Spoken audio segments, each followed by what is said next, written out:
Det her, det er min disposition. Jeg har taget spørgsmål 4. Og først så vil jeg komme ind på, hvad mit spørgsmål er, lige forklare, hvad det er. Og så hvad man forstår ved lineær vækst og forskriften for en lineær funktion, så vil jeg forklare det. Så vil jeg komme ind på A og B, og hvad det vil sige, at de er voksne, og hvad det vil sige, at de er aftagende. Så vil jeg forklare, hvordan man kan bestemme forskriften ud fra 2 punkter på en graf. Så vil jeg give et voksende eksempel, et aftagende eksempel, og til sidst et vandret eksempel. Yes. Så mit spørgsmål det er, redegør for, hvad man forstår ved lineær vækst, og kom ind på både regneforskrift og graf. Giv eksempler og forklare, hvordan man kan bestemme forskriften ud fra 2 punkter på en graf. Yes. Og som du kan se, jeg har skrevet her, så er lineær vækst et matematisk udtryk, der knytter sig til lineære funktioner. Lineær vækst vil blot sige, at 2 vilkårlige punkter befinder sig på en ret linje med en hældning, eller uden hældning. Altså en lige linje, men ikke en vandret linje. Men den kan også godt være vandret. Og så det her, det er forskriften for en lineær funktion. Den bruger man til at regne alle regneforskrifter ud, når man snakker om lineære funktioner. B i denne formel, den kalder vi for begyndelsesværdien. Og det gør vi, fordi at det er det vi får, hvis x er 0. Altså hvis formlen den vil se sådan her ud, så vil den komme til at hedde y er lige med a gange 0 plus b. Og det vil sige, at y er lige med b. B viser også, hvor linjen vi skal danne skærer y-aksen. Det er ligesom der, den sådan fast er. Og så er det a, der sådan rykker. Hvis den skal ændres, så er det a, der varierer, hvor den skal ændres hen. Men b vil altid skære det punkt. Altså for eksempel, hvis vi har en udgift, som vi skal betale, uanset hvad. Altså hvis vi for eksempel siger, at vi skal betale noget el, og det koster 200 kroner i hvert fald hver måned, og bare for at være medlem, jeg ved ikke, du har ikke så meget styr på sådan noget el. Hvis det koster 200 fast om måneden, så skal man betale oveni, hvad der sådan ekstra kommer til at koste, hvad man sådan bruger i el. Yes. Og A kalder vi for hældningstal, fordi A fortæller, hvor meget man går op eller ned, når man går ind ud. A og B kan begge enten være positive eller negative. Det viser, om linjen er voksende eller den er aftagende. Det vil sige, om den falder eller den stiger. Hvis linjen den er vandret, så er A lige med 0. Hvis linjen den er voksende, så er A større end 0. Og hvis linjen er aftagende, så er A mindre end 0. Det kan vi for eksempel se på den her tegning her. Det gør den lidt større. Her kan vi se, at den grønne linje, det er en vandret linje. Der er A lige med 0. Den blå linje, det er en stigende linje, så der er A lige med 2. Eller en voksende linje. Og den røde linje, der kan vi se, at den er aftagende, og der er A mindre end 0. Der er den minus en halv.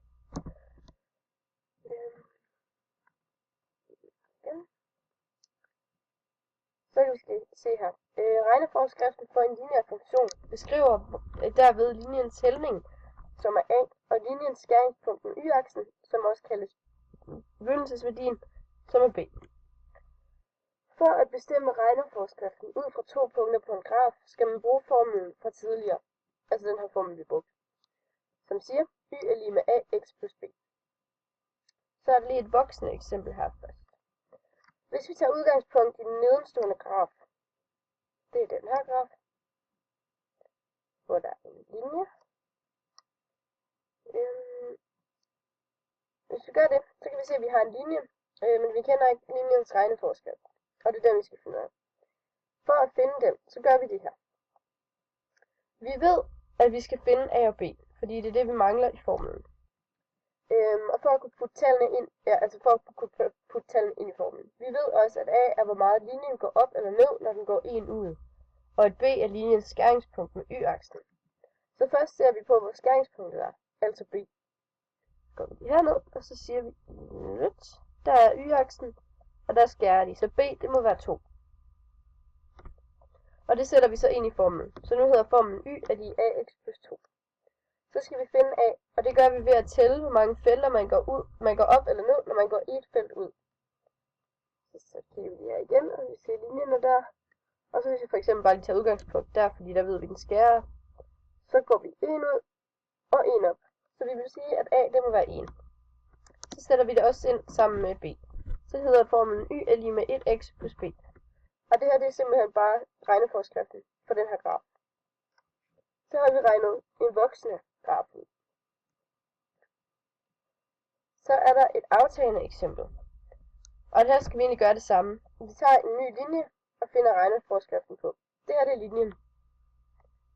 Og jeg vil godt lige sige, at det er altså ikke mig, der har lavet de her billeder. Men det er fordi, at mit Mabel det virkede ikke.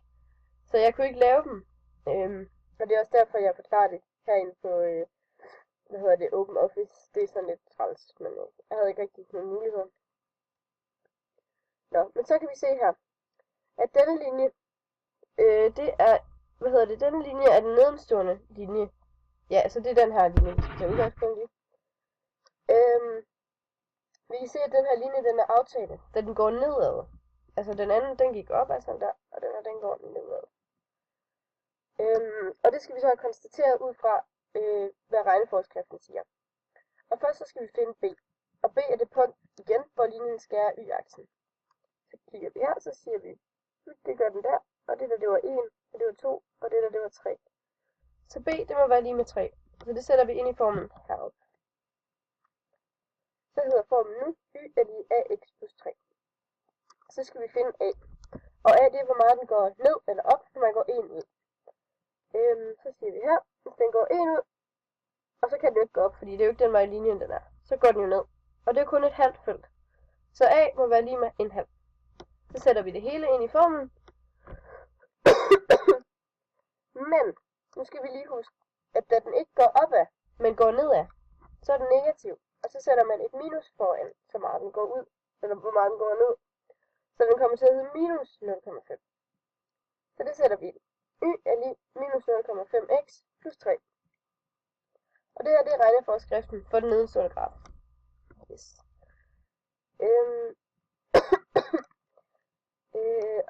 Og det kan vi jo så se, at vi kan se, at det aftagende, det A er et minustal. Så der fik vi konstateret, at vi troede, den var jo aftagende i starten, fordi den gik nedad, og det er rigtigt.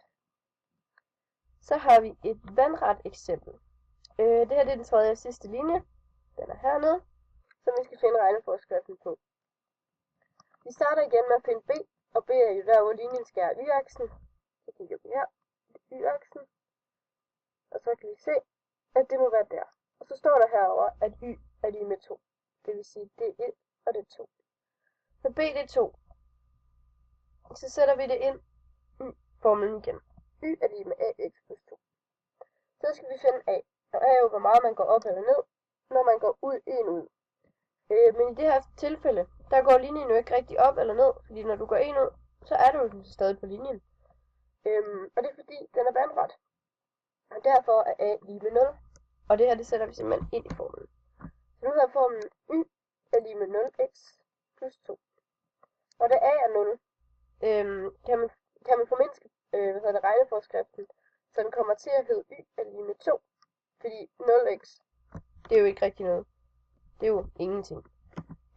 Så kommer man bare til at hedde 2. Og det er simpelthen regneforskriften for den linje. Det var det, jeg havde. Der var 3 eksempler, og jeg håber, at jeg fik forklaret spørgsmålet, og det du gerne vil vide. Godt nok. Så super. Hej alle.